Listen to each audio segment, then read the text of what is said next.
It's the last day of June. Yeah. We made it to the Grande Motte. Actually, we've been here a few days now. We sort of anchored over there in Port Camargue for quite a while. So the last sail was absolutely amazing, as you'll see in this video. We sailed from Porquerolles, or pork roll as we called it. Sausage roll, I remembered it. Yeah. Back to the Grande Motte. We've been approached by the Coast Police. Coast Police? Yeah, because we were sailing into that military area. Yeah, it wasn't the police who came to stop us there, it was just a normal boat. But he came just to... Guard then? No, I think he was just somebody that was keeping an eye out for us. I thought it was military. No, well, it was a military zone. We weren't allowed to go into it, but we were stopped anyway, so it was all good. Yeah. He turned us round before we got there. We had to motor for a couple of days, didn't we? Because there was no wind. Yeah, and then we had a lot of wind. Fab sail. Yeah, I think we did neck end of 80 miles, 85 miles on the last run into Port Camargue. Generally downwind. The wind was sort of at 140, 135. We had the Jenica out, and we were flying 16 knots top speed. 16.9 top speed. Yeah, generally averaging double figures most of the way. Really good. We had to change direction for a cargo ship, even though we were sailing, so we had right of way really. Yeah, not crossing shipping lanes, but I don't know, maybe. But there was 3 of them, 3 cargo ships, and there were 2 coming out, 1 going in, and it caused us a bit of bother because they obviously have restricted movement, and we had to cross the shipping lane at 90 degrees where possible. So it was a challenge, shall we say, considering we were doing about 12 knots at the time, hurtling along, and they were doing 10 knots coming towards us. Yeah, well, you'll see in the video. It was like that game where you had to get the frog across the road. Yeah, it was, yeah. So we're back in the Grande Motte. This is our last video. Yeah, till we come back to start the world tour with the Gliwu. September. Yeah, so Karen's going home on Thursday next week. I'll still be here till the following Tuesday because the boat's getting hauled out a week on Monday. Yeah, next Monday, a week today. So the boat's getting hauled out for copper coat, new throttles, just a few little bits and pieces, a few lights not working, that sort of thing. Just general odds and sods. So, and then that's it, isn't it? And then that's it. Then we're back here. We'll be back here on and off between now and September, prepping the boat, getting everything ready. But we'll start the videos again as we start the Gliwu. Yeah, I'll probably do some recording as we're getting the boat prepared. You know, get that ready so people can see how we prepare it. Right. But, getting into the Grande Motte here is interesting because it's the only place, all the places we've stayed in through the Mediterranean, this is the only place, isn't it, that with has the posts. Yeah. So Neil will just show you what we had to do with the posts. Yeah, so we actually came in here, we picked our time quite well, and we had about 11, 12 knots on the beam before we turned into the posts, which does make it fairly tricky, but as part of the UTMA training during UTMA week, you get to learn your boat and you get to learn with these bloody posts all the time. You must go in and out of here 30, 40 times during your training. But not just with 2 people though. Yeah, and most of the time you have a bit of crew on board, but we did it just the 2 of us the other day, which was quite good. And we actually nailed it, to be fair. So I'll just show you these posts and how we actually come in, and you can see. So you'll see there's the bow of the boat, and we've got a post over that side, and a post on this side. And we have to reverse in. Actually, where we are now is probably the easiest one of the places to do it. When you get a bit further down here, you've got the boats on the other side to contend with as well, so your turning is limited.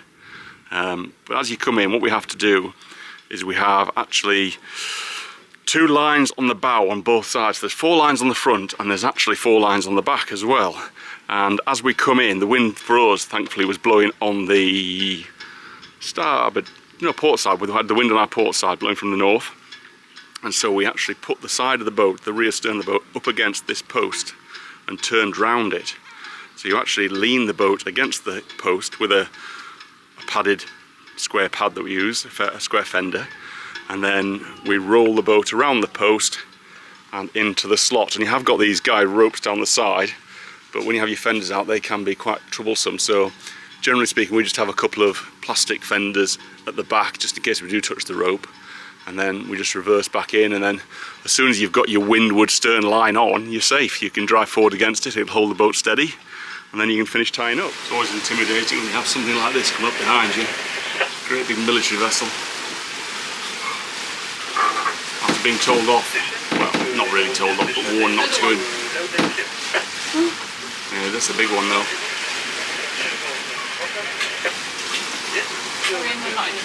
No. He'll come round back of us. So that was a quick in and out of Port Corral. I had tea there last night, mussels and frites. Actually very nice. One of the little gems.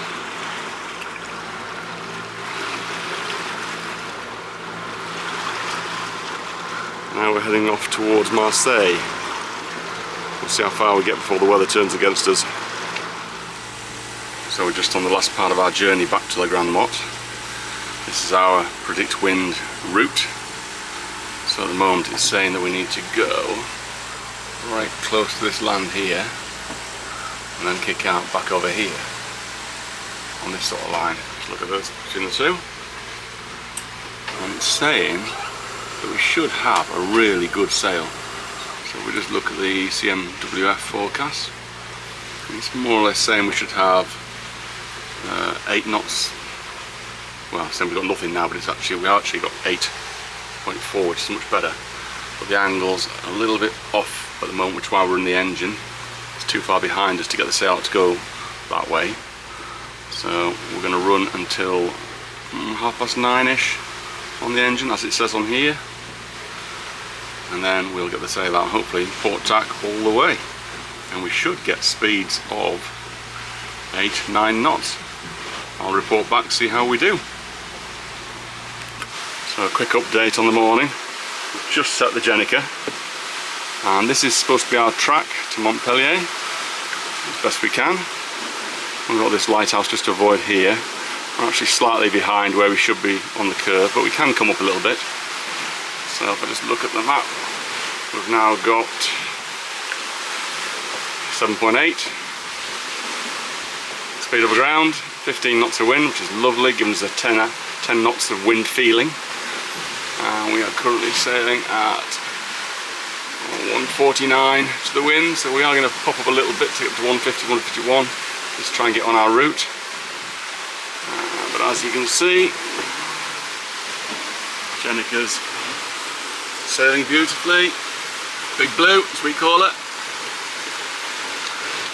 Giving us good speed. Boat's a complete tip, but that's normal for under sail. Shooshing along. Coming along Marseille soon. Happy mother? Belly Pond, this is Wave Rider receiving over. Roger, good morning again, sir. I have a request to you. Could you please pass to my astern? I have been dimming ETA at the station, so I cannot change my speed in order to arrive by the station on time. So could you please pass to my stern? Over. Yeah, that's understood. We will. We might have to turn downwind initially to drop the sail, and then we will head towards your stern. Over. Roger, is that the confirmation that you're going to pass to my stern? Over. Yes, that's confirmation. We will pass to your stern. Over. Thank you, sir. Thank you so much for your cooperation. Back to 16 out. Right. Downwind. Drop it. So we had these two big tankers. Not tankers, cargo vessels to contend with, so we've eased off, engines on, and as soon as that one's gone we'll go behind both of them, straight through the middle hopefully. So that was just a little bit stressful. We had the perfect storm, so to speak. We had this one here going in here and that one, these two here, both going out, so I had to actually slow down to allow them both to pass so we can go to the stern of everything. Karen always thinks I get a bit stressed in these situations, but it's just a matter of being swift and getting things done very quickly. So all good now. We just need to get across the shipping lanes here, and once we're across that, then we'll bear away a little bit more and get back on track, surfing down the waves a little bit at the moment. While Karen's been in control, we have been doing 17 knots. She's a speed demon. Holy schmolies. 15.5.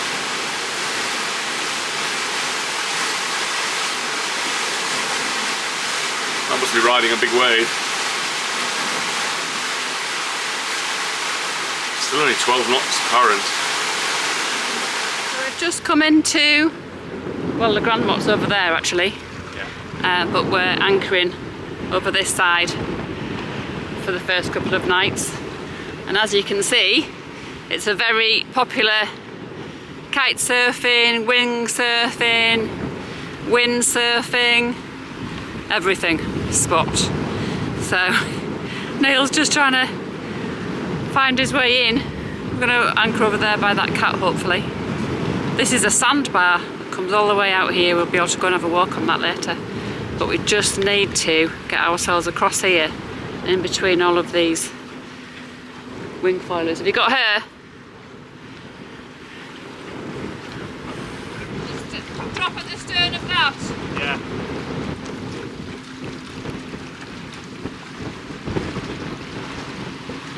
You see the orange boy in the water? Yeah. That cat's gone. Your hat? Yeah.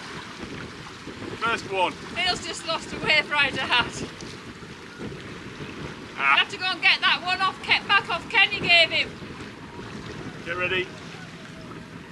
What's the depth? 5.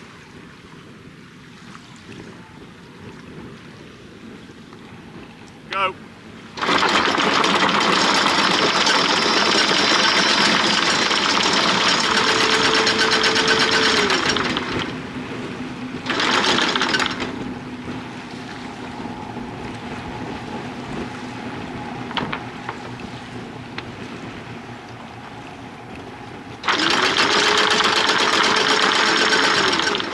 That's 15 touching the water. Solid. Right, get the bridle on. Whereabouts? Just the middle.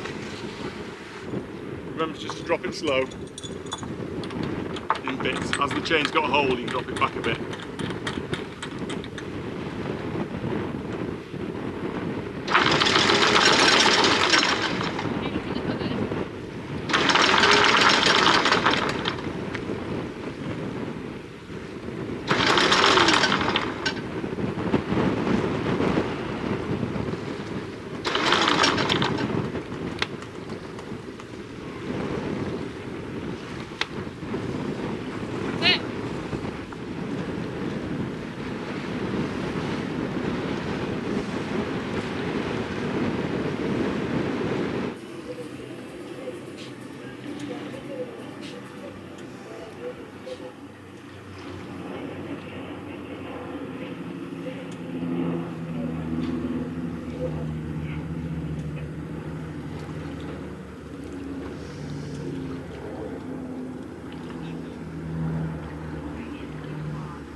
So we've just been out for tea in Port Camargue.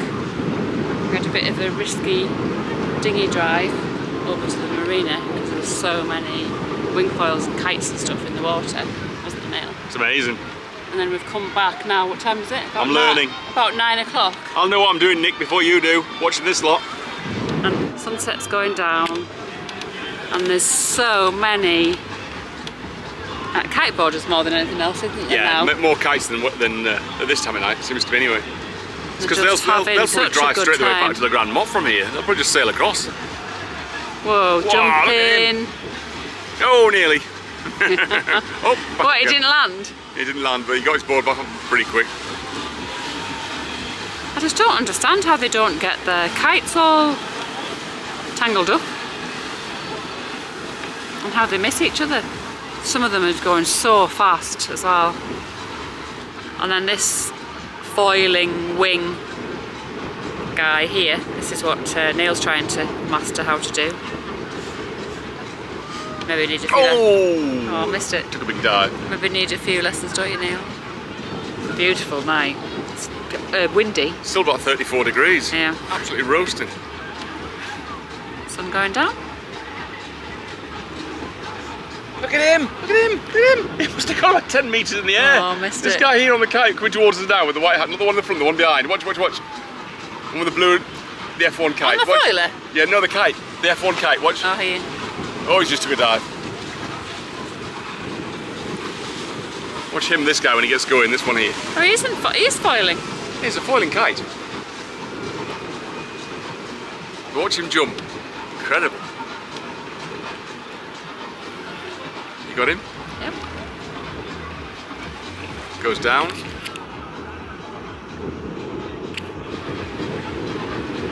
Got him. Whoa! Oh!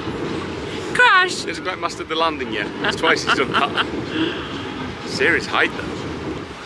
That's a young girl there, I think. Yeah. Oh, look at her, she's good. Yeah, look at that. Nice way to spend your evening after a hard day at work, isn't it? And I'm assuming you can hear this music. That's the party cat over there, rocking out some tunes. With half a sail up. Yeah, he hasn't tied his sail down. So we had the pizza catamaran, now I've got the disco catamaran. France doesn't disappoint. This catamaran had to quickly pull up their anchor, and as you can see, they had to do this by hand. Their windlass must have failed. The motorboat behind was shouting and whistling to get their attention as they were dragging, and got quite close to them. As you can see, they got quite close to us too. It was very windy. Our anchor held great. We have an Ultra 45 anchor, and we have a lot of confidence in it.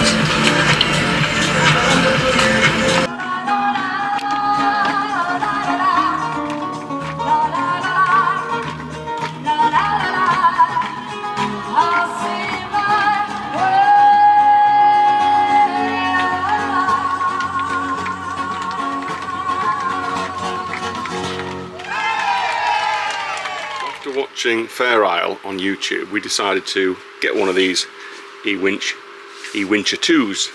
So we've just got that, and Karen has just charged the battery. We're now going to plug it in and just make sure it actually works on our system.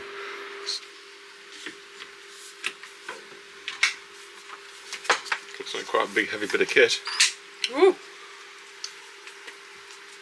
Right, go and try on the one we bought it for.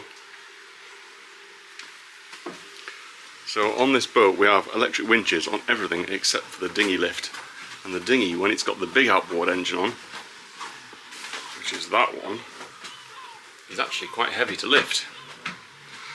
So at the moment we've got the little Yamaha, you have to pull that lever up on the end, little Yamaha 4 horsepower, which is quite easy to lift and quite light.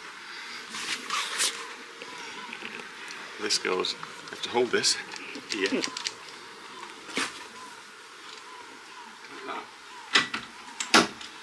Fast. And then Slow. pretty good. Shout out to the guys on Fair Isle, looks like it's going to do our job perfectly.